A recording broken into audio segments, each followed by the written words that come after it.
3 FM.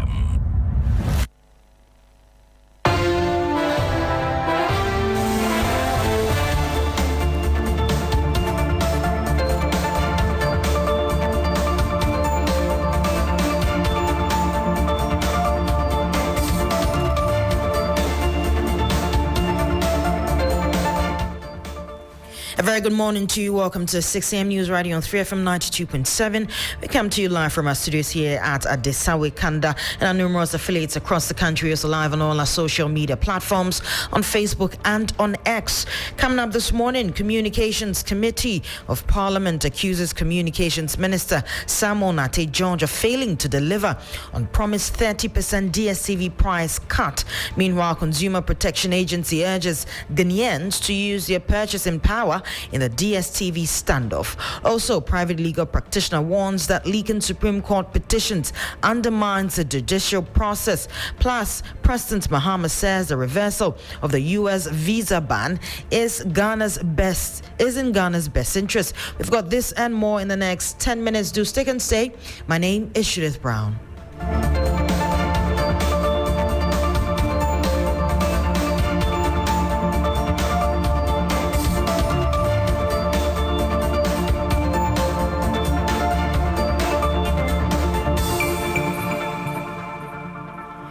You're welcome once again to the bulletin. We start from here.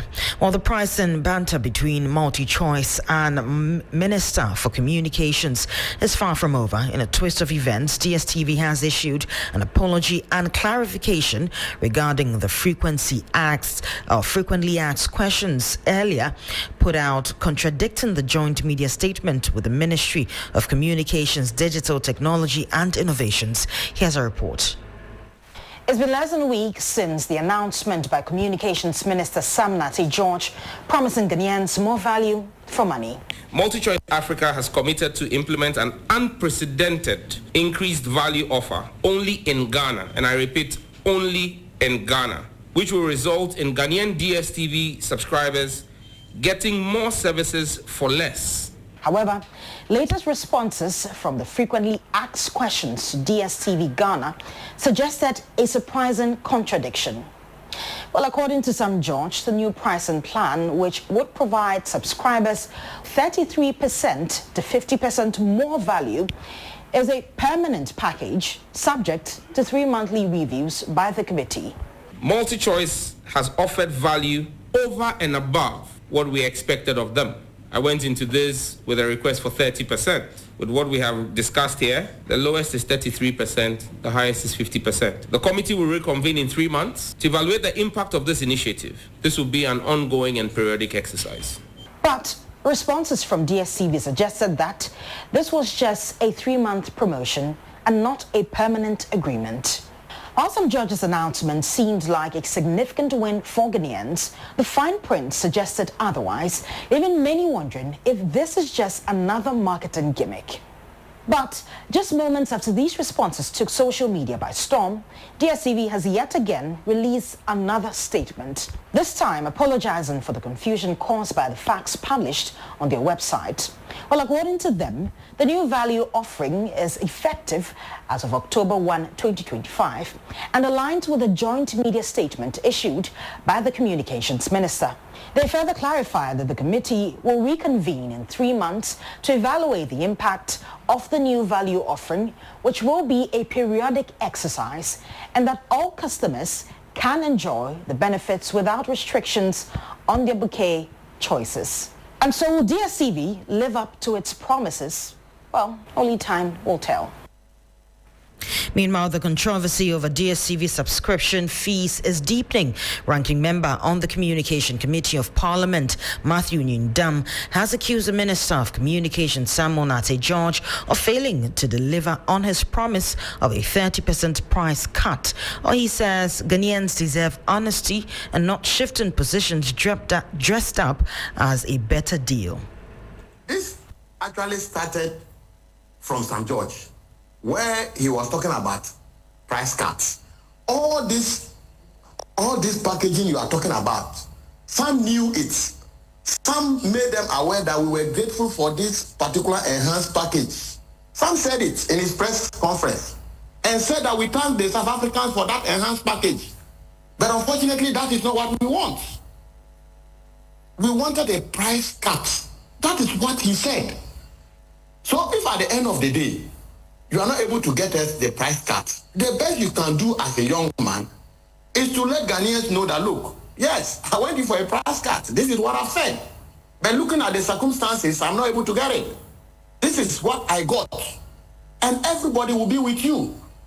But for you to now come and pride yourself that you've done something better than you promised us, we disagree. We disagree because he hasn't told us why the 30% cut has not been able to actualize. He hasn't told us.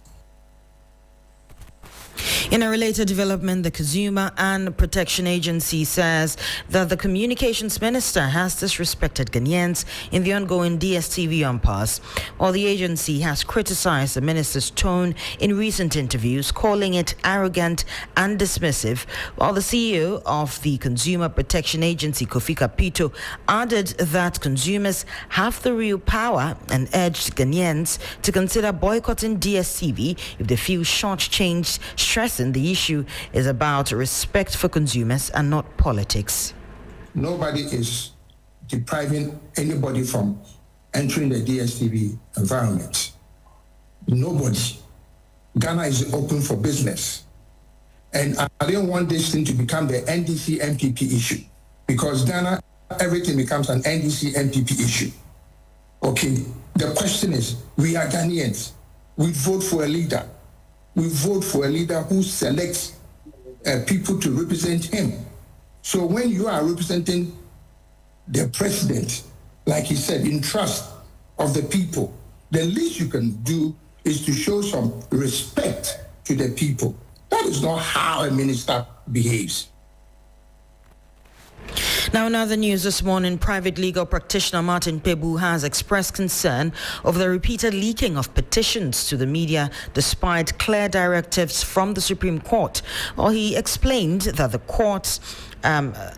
court has consistently ruled that while petitioners may announce they have filed a case, the contents must not be published. His comments come after Daniel Mafo Oforiata, a resident of Chebi, petitioned the presidency to remove Justice Yoni Kulendi from the Supreme Court, accusing him of interference in the ongoing trial of Dr. Cassiel Atuforsing and two others barely a day after petitioning the CID on the same matter. Please, let's stop this NDC MPP. The Supreme Court has warned time ad nauseam and endlessly that the petition should not be published. Must not be published. You say. So it's actually a bit, let me say, retrogressive, that despite many Supreme Court decisions, still the petitions keep leaking and being published. You see, because with that, it affects the process. That's how come that the Supreme Court said no, when a petition is made in the J2 versus Attorney General, the Supreme Court said the only thing that should be said is that the petitioner can announce to the media that yes, I filed the petition. I'm not suggesting that it's the petitioner who leaked this petition, no. But what I mean is that under the law, the Supreme Court says that the petitioner can inform the media, the general public, that he's filed a petition. That's it, but not the content. And so neither the petitioner nor any citizen, right, has a right to publish the petition. So in order for us to mitigate the effect of what has already been done, maybe we would not discuss the merits.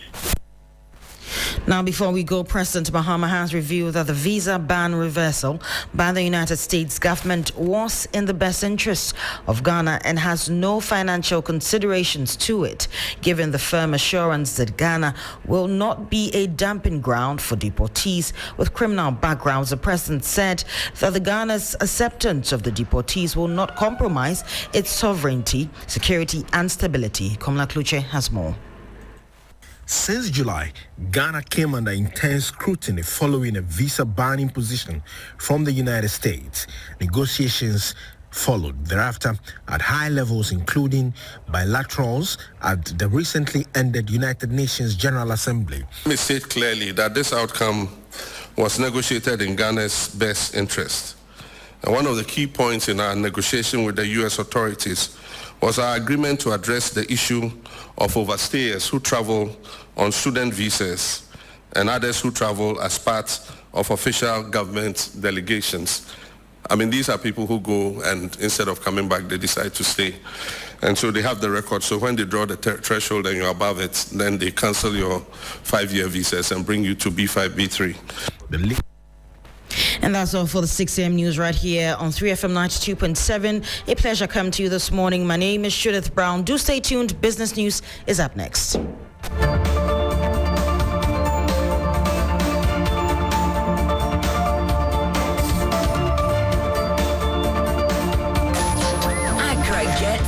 On this frequency, 92.7 3FM.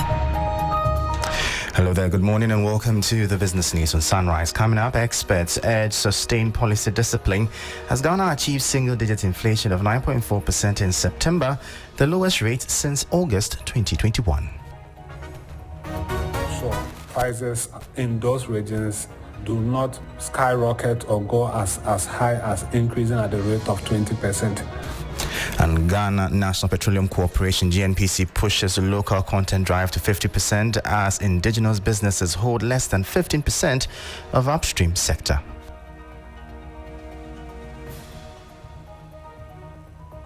Through the work that we are doing in the offshore and now we're going inland into the inland basins, we hope to steadily bring control back to Ghanaians. Plus, government reaffirms policy commitment to cashew and oil palm as key industrial growth drivers. Clarifying the mandates of the various stakeholders, we're strengthening partnership between research institutions and industry to ensure access to improved planting material. Details of these and many other stories coming up shortly. I am Michael Obodu. Please stay tuned.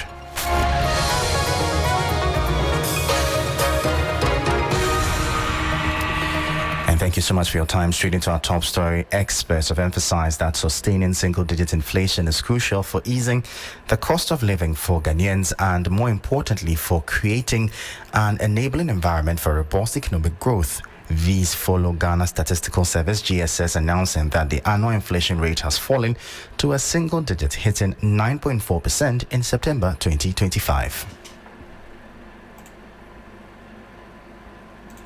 It signals real progress in stabilizing the economy. The 9.4% recorded in September is the 9th consecutive monthly decline in the country's inflation rate. It is the lowest inflation rate Ghana has seen since August 2021. In 9 months, the annual inflation rate has dropped by a total of 14.4 percentage points. This government statistician, Dr. Alhassan Idrisu, says signals a rapid and sustained easing of price pressures across the economy.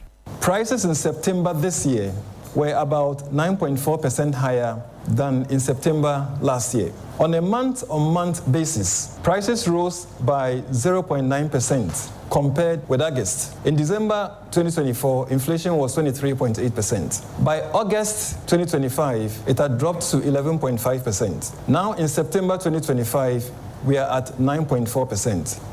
A finance and tax expert and the head of finance at Melbourne Capital, Nelson Kujo Kwagwaji, provided insight into the factors driving Ghana's continuous decline in the inflation rate.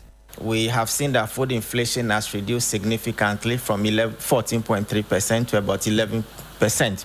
And this is as a result of the bumper harvest that is currently within the system. We can also attribute the disinflationary pressure to the prudent fiscal consolidation measures and also expenditure control practices that the government is putting in place. The strict monetary decision or stance taken by the Bank of Ghana has also contributed to the disinflationary pressure.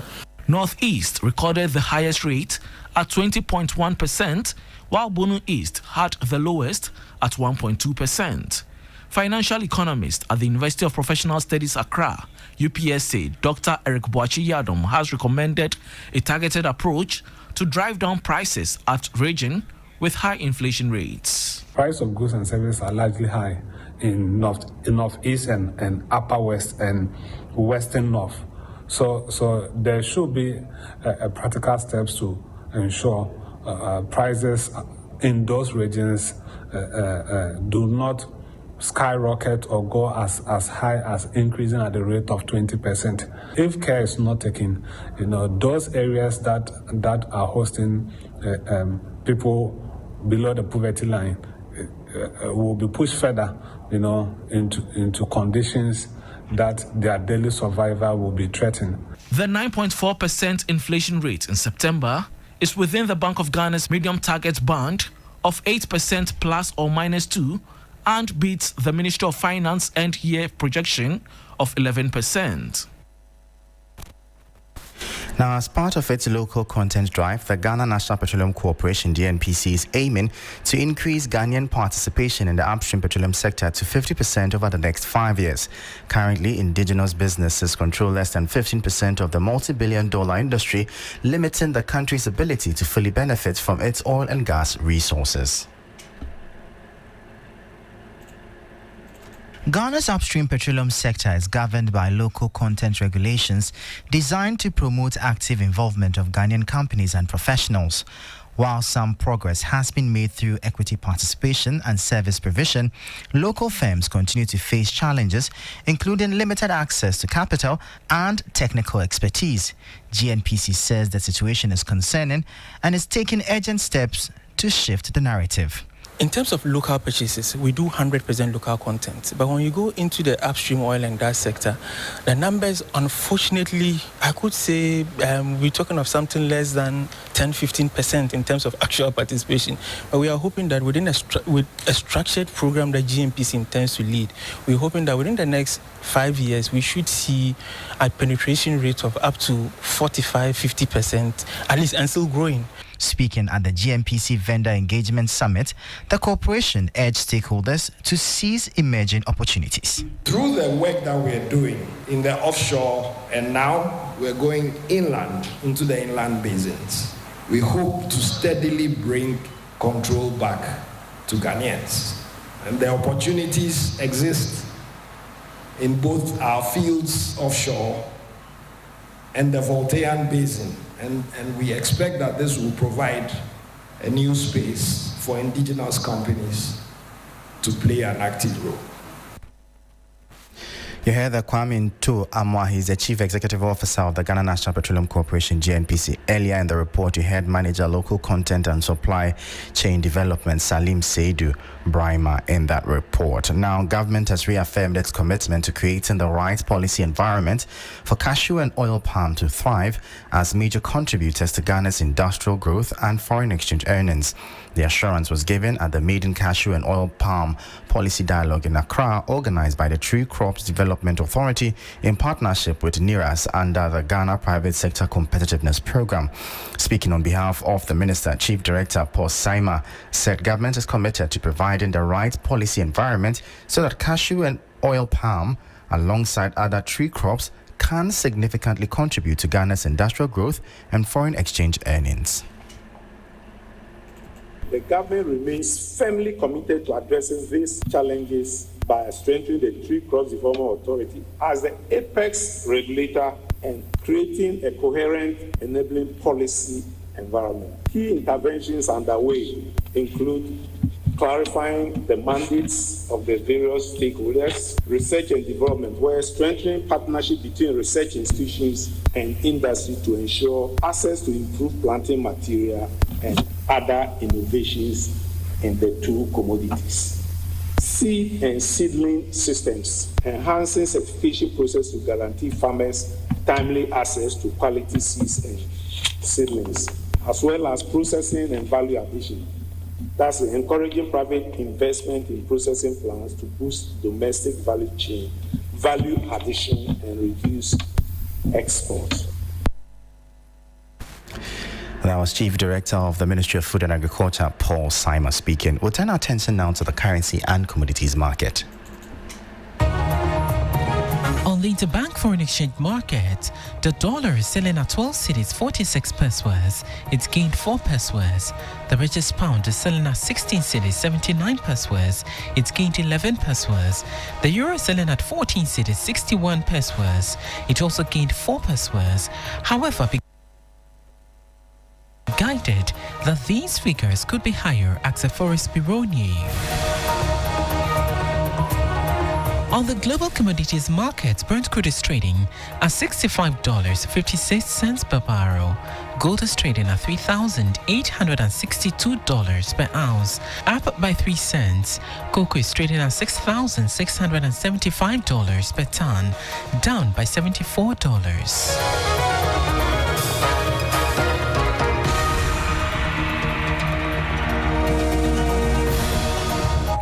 And those were updates from the currency and the commodities market, bringing an end to the business news on Sunrise. For more business stories, please visit our website, s3news.com/business. I am Michael Obodu. Thank you for listening. As always, please stay safe.